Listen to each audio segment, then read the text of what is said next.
జయ క్రైస్తవ జీవితంలో మనం విజయం సాధించాలంటే మనకు విశ్వాసం దేవుని మీద ఉండాలి. యేసయ్య నీ పాపాల కొరకు మూల్యం చెల్లించాడు. నువ్వు మాటి మాటికి నేను పాపిని పాపిని పాపిని పాపిని అని చెప్పనవసరం లేదు.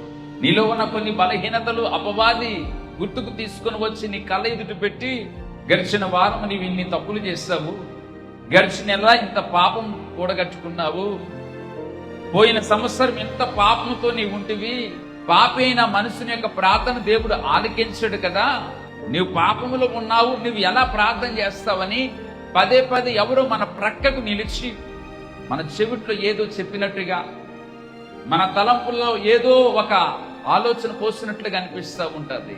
దేవుని వాక్యం చెప్తుంది, క్రీస్తు నందున్న ఎడల పాతవి గతించెను, సమస్తము నూతనమయ్యాయి.